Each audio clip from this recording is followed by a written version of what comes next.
Au large des côtes du Sénégal, dans un village nommé Niodior, la pêche était plus qu'un métier. C'était une tradition sacrée transmise de génération en génération. Cette année, une compétition inédite enflammait le village. La course au plus grand tonnage de poissons. Deux équipages s'opposaient, dirigés par deux anciens amis d'enfance, aujourd'hui devenus rivaux, Demba et Sédou. Demba était un homme droit, respectueux de la mer et des traditions. Il croyait en une pêche durable, où l'on ne prenait que ce dont on avait besoin et où l'on respectait les esprits de l'océan. Son équipage, composé de pêcheurs expérimentés, partageait ses valeurs. Sédou, en revanche, n'avait qu'une seule obsession, l'argent et la gloire. Il ne se souciait ni des traditions ni de l'équilibre écologique. Il avait équipé sa pirogue d'un moteur puissant et d'un filet capable de racler les fonds marins. Son équipage, composé de jeunes ambitieux et sans scrupules, était prêt à tout pour l'emporter. Le matin du grand départ, les deux équipages larguèrent les amarres sous les acclamations du village. Le défi était simple, revenir dans 3 jours avec le plus de poissons possible. Demba et son équipage prirent la mer en respectant leur savoir ancestral. Ils relâchaient les jeunes poissons et ne pêchaient que dans des zones autorisées. Chaque prise était honorée par une prière. Sédou, lui, voyait grand. Il lança son filet immense et ramassa tout sur son passage. Poissons, tortues, coraux, peu importaient les dégâts, seul le poids comptait. Lorsque ces hommes lui signalèrent qu'ils risquaient de détruire l'écosystème, il balaya leurs inquiétudes d'un geste. Nous devons gagner, peu importe le prix. Au 2e jour de pêche, une rumeur ancestrale refit surface. Le poisson d'or, une créature légendaire, n'apparaît que lorsque la mer est en colère. On disait que celui qui le capturait pouvait devenir riche ou périr sous la malédiction de l'océan. Alors que la nuit tombait, Sédou aperçut sous les eaux une lueur dorée. Son cœur s'emballa. Le poisson d'or, jetez les filets, ordonna-t-il à ses hommes. Mais à cet instant, une voix grave et mystérieuse s'éleva des profondeurs. « Libérez-moi ou bien vous subirez la colère de l'océan. » Sédou éclata de rire. Il n'allait pas laisser filer sa chance, il tira de toutes ses forces pour remonter son filet. Soudain, le ciel s'obscurcit et un vent violent se leva.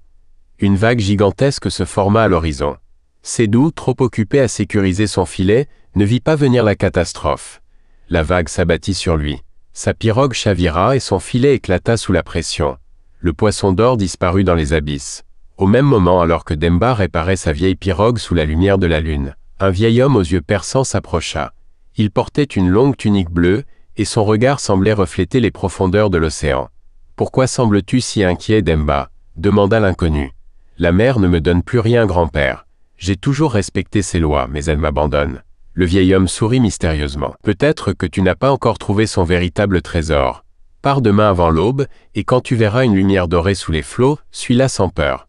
Mais souviens-toi, l'or de la mer n'appartient qu'à ceux qui ont un cœur pur. » Avant que Demba ne puisse répondre, l'homme disparut comme une vague effacée par le vent. Le lendemain, il prit la mer seul, son filet usé mais son cœur empli d'espoir. Il vogua plus loin qu'il ne l'avait jamais fait, suivant l'horizon comme une promesse. Soudain, il aperçut une étrange lumière dorée sous l'eau. Intrigué, il lança son filet. Lorsqu'il le tira, il sentit une résistance inhabituelle. Ses bras tremblaient sous l'effort, mais lorsqu'il réussit enfin à remonter sa prise, son souffle se coupa. Dans son filet se débattaient des poissons aux nageoires d'or scintillant comme des pépites vivantes. Demba n'en croyait pas ses yeux. Il les ramena aussitôt au village. Les anciens, d'abord sceptiques, examinèrent les poissons et réalisèrent qu'ils n'étaient pas ordinaires. Leurs écailles étaient en or pur. Rapidement, la nouvelle se répandit, et bientôt, les marchands les plus riches du pays vinrent proposer à Demba des fortunes inimaginables. En quelques mois, Demba devint l'homme le plus riche du village. Il construisit une grande maison pour sa famille, aida les pauvres et reconstruisit la mosquée du village. Il veillait à ne jamais pécher plus que nécessaire, en souvenir des paroles du vieil homme.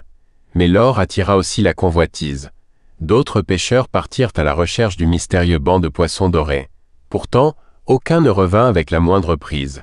Certains affirmaient que Demba avait fait un pacte avec un génie marin, d'autres pensaient qu'il avait découvert un secret qu'il refusait de partager. Un jour, un puissant marchand, envieux de sa richesse, le défia. « Si tu es vraiment le pêcheur béni, alors retourne en mer et prouve que ces poissons existent encore, sinon tout le village saura que tu es un imposteur. » Demba, blessé par cette accusation, prit sa pirogue et repartit seul sur les flots. Mais cette fois, lorsqu'il atteignit l'endroit où il avait trouvé les poissons, il ne vit qu'un océan sombre et silencieux. « Esprit de la mer, ai-je failli » murmura-t-il. Le vent se leva et soudain, la voix du vieil homme résonna dans les vagues. « Tu as partagé ta fortune et respecté les lois de la mer. Mais l'or n'est qu'un test. Le véritable trésor est la sagesse. Retourne auprès des tiens et vise sans crainte. À cet instant, une dernière lueur dorée illumina l'eau puis disparut à jamais. Demba comprit que son destin n'était pas de s'enrichir davantage, mais d'enseigner au village que la mer ne récompense que ceux qui savent lui rendre hommage. Et ainsi il vécut le reste de sa vie en paix, non comme un simple pêcheur, mais comme le sage de la mer, dont l'histoire se transmet encore aujourd'hui dans les villages de la côte africaine. Quant à Sédou, il comprit enfin la leçon. La mer n'appartient à personne mais elle punit ceux qui la pillent sans conscience.